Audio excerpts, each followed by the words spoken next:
Today I fucked up by telling an old man where the exit is. I work in sales, more specifically, I'm the human equivalent of a pop-up ad inside retail stores generating leads for a utility. I get blown off, or outright ignored by the majority of people I interact with. I also have a pretty decent read on whether or not someone is interested in what I offer. With COVID and everything going on, I like to be extra helpful when I can, and just kind of chit-chat with people, even if they don't sign up for anything. Friendly human interaction is good, right? Anyways, this older gentleman, maybe like 80 plus years old, slowly walks up to me. There are certain people I won't pitch, the older crowd is usually in that group, so I just say hello and ask how he's doing. Very friendly, a bit slow to talk, just wanted to know whether or not he could exit at the doors by the registers. I told him, absolutely, they're not really monitoring doors too much here. Off he went to the exit. A few minutes go by and an older woman comes up and asks if I had seen her husband. I described his mask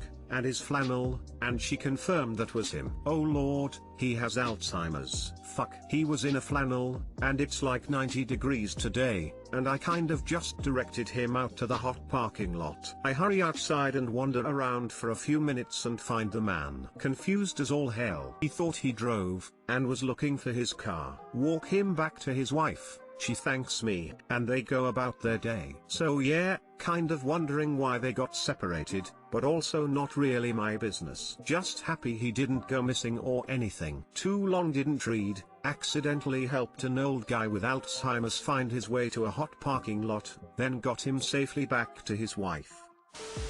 Hey op, please don't feel bad. You didn't FU. It's a totally invisible illness and people with it can be so good at appearing normal. My nan had it, and eventually had to go into a care home because home-based care just wasn't enough anymore. The home was specially set up to cope with Alzheimer's, and had keypad locks on all the doors to exits, precisely because people with Alzheimer's do try to head out for a wander. One day my mum was up visiting my nan when a well-dressed lady in her 50s approached her in the corridor near the exit. She said to mum that she'd forgotten how to get out, so mum said, oh yeah, the code is 4x today. To anyone looking at her, this lady had her shit together and was probably visiting a relative but forgot the code to exit. Nope. Nurse came running when she copped what was happening. The lady was indeed only in her 50s, but had early onset dementia. Almost daily she got someone to give her the code. These things happen. Looking after a person who has dementia is extraordinarily stressful because they do things like this, but nobody would ever be angry at someone for responding normally to what looked like a normal request. You then went and found the man and brought him back. You did everything right. You didn't FU, but screw dementia. Horrible, horrible illness I wouldn't wish on anyone. Oh buddy, not only did you do nothing wrong, you also stepped in to help. Don't be too hard on yourself. I remember when I worked as a taxi driver, I picked up an older German man, who was a serious backseat driver, and dropped him off at Ingles. I told him I'd be back in 45 minutes to an hour to pick him up. Thought all was fine and dandy till dispatch calls 20 minutes later frantic cause his daughter was supposed to take him to the store and found him gone already. Turns out he had Alzheimer's and nobody knew. Got a call from the police as I was racing back to find him and gave them his description. Found him arguing with a poor woman over by the post office next door cause he thought she was me and thought she had lost the whole taxi limo. I'm just glad he didn't get hurt. The strange thing about Alzheimer is that sometimes people forget how weak they already are. I have a grandfather who has Alzheimer, too. Normally he can barely walk but sometimes he just stands up and old people runs out of the house to go shopping. You didn't do anything wrong. He needs to head over to r/tits. Today I told stories. Today I fucked up by flirting with my wife. My wife and I both work from home during COVID. I'm working at my temporary desk in our bedroom while she is reading a book on the bed. She's a researcher so she does this a lot. Reading rather technical books about complex topics that she finds very enjoyable and satisfying, but would bore me into a coma. After many hours reading nearly the whole book she came to sit on my lap. Being playful I began to ask her about the book. Are you enjoying it? Does it excite you? Are you aroused by it?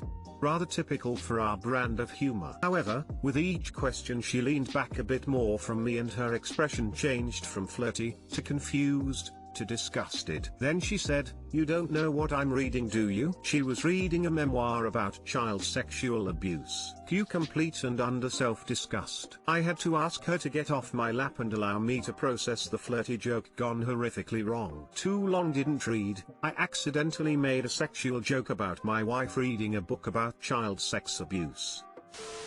Hello, my name is Chris Hansen. Yes, I brought condoms, lube, candy, and I knew she was 13 but I wasn't going to have sex. I just wanted to hang out and get to know her. I'm never going to do this again. Thanks for the opportunity to learn. Walks out relieved only to be tackled by 8 police officers.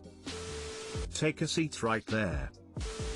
It could always have been worse. She could have said yes.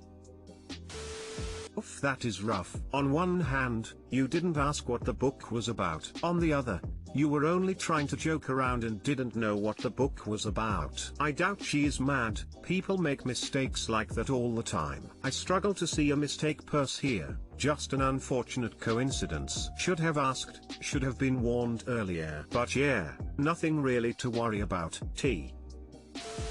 Oh, geez. Just laugh about it. You, your wife, and everyone here knows that you didn't mean anything by it. Oh yes, we've been laughing. Today I fucked up doing acid for my first time at the Red Rocks. So this happened last October, but the anniversary of the event just passed and I wanted to honor its memory. No one will probably ever read this, but fuck it, this one's for me. 3 of my girlfriends and I decided to travel to the Red Rock Amphitheater to see Rufus Du Sol. Without drugs this would have been an unforgettable experience, but you know what would make it even better? Drugs. Not just your run-of-the-mill Molly either. No. When that beat dropped, so would we. I hate myself. Anyways, I should preface this story by saying in college I did shrooms once. Fantastic, but other than that, until recently, no hallucinogenics. I can't even take an edible without turning into that accordion couch lady from the commercials, so I just try to steer clear. That being said, acid was on my bucket list. It sounded like something I needed to try. I always imagined I'd do it for my first time at like Joshua Tree with my husband or something. A little vacay from our Malibu mansion that I would purchase with lottery winnings and the earnings from my OnlyFans foot empire. However, I was 27 with no real prospects, and my income at that time could maybe buy a shack someone was murdered in, so I thought fuck it, sign me up baby. Not being avid drugs users, we didn't really have any good connects, so I texted this drug dealer my friend described as Babadook-esque. Accurate description: this guy was fucking gargoyling in a top hat and trench coat on the stoop of the fake address I gave him. Now, I have no idea what acid is supposed to look like, but what I received was 10 dark black gel squares. Many people advised us gel acid hits way harder than liquid and that I shouldn't do it for my first time. Unfortunately, those warnings fell upon deaf ears. My body, my choice. Fast forward to a week later and we're in line for the bus that will take us to the concert. We had all decided we'd take half of a tab on the buzz. I held that half up like it was the body of Christ and popped it in my mouth, the bigger half of course because I wanted to emakesuri. I felt it. 30 or so minutes pass and we're almost there. A few young college guys are in front of us and they start to make conversation. What are you guys getting into tonight? We popped some Molly. Nice. We just did some acid. No way. Is that chill? Yeah, so chill. My friend who had done it once. I'm looking out the window imaging the glory that is about to be bestowed upon me, and that's when I see the sun. This sun wasn't just some average ball of blinding light in the sky though, it was spectacular. But today I fucked up African sun, the kind you only see when it's accompanied by the melodic stylings of David Attenborough. It was dancing on the mountains, gliding through the air like a leaf gently being blown away on water. And that was the last good thing that happened. We made it through line and into the gates of hell. It truly just felt like all of the paranoia you experience doing potent edibles but X3. We decide to order hot dogs because we thought that would help absorb the drugs. I'm holding the dog with my hand facing away from me, trying to eat it like a corn cob.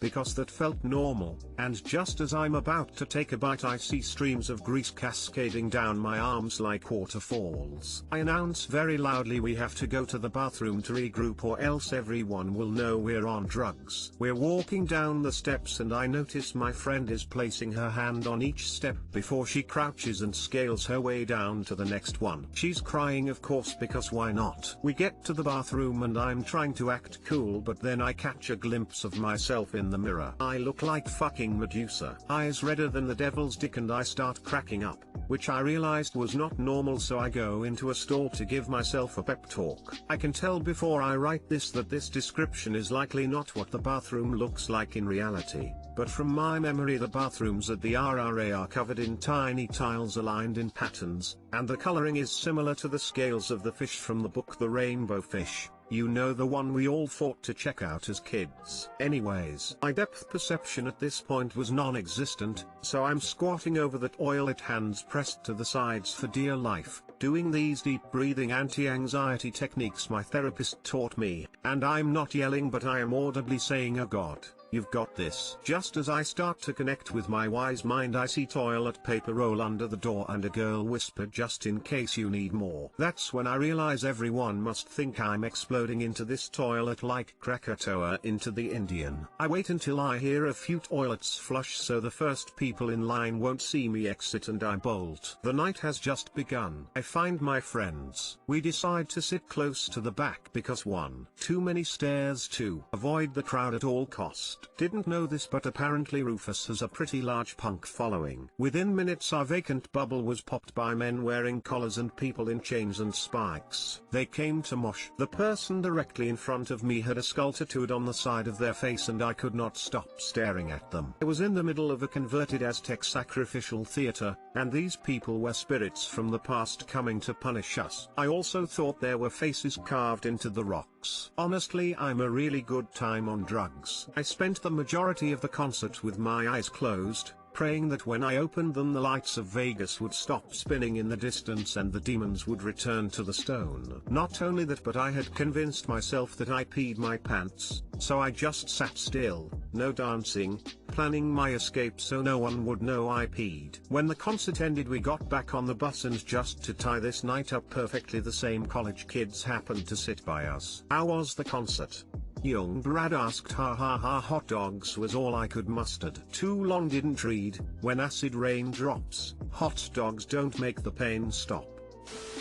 I've done a lot of acid in my time here on Earth, and I was reading this and having a mini anxiety attack. First time huge fucking concert. Oh God. Ting a hot dog? What's in that? Lips and assholes? Best part of a lover but the worst part of a pig. Do we consume our lovers like greasy hot dogs? Fuck, I don't want to even think about it sober. Then the everyone knows moments that I've had, from gas stations to a guess who decided to stop by your uncle now come have dinner and a long conversation. Honestly the only part of that that would have made me comfortable was having a bunch of punks drop by. That's just cause I grew up with them. Acid can be really fun with friends in a house or a national park and can lead to crazy shit when you're used to the acidness of acid. And I not so gracefully coast my way into my 30s, I don't think I could do it again. Sorry you had a bad time and sending positive energy your way dude. Ha ha ha ha ha. I feel like we do consume our lovers like hot dogs. Everything might seem perfect on the outside, but it's not until you truly do your research that you'll understand the complexity of the insides of that boat. Today I fucked up a dog, and that's when you have to decide if you can handle the truth. Perhaps it's time to go for something safe and kosher. Or maybe it's time to go vegan for a while, until you miss that ground up here and start dreaming of it again. What is life if not a hot dog? Thanks for the vibes. I loved reading that.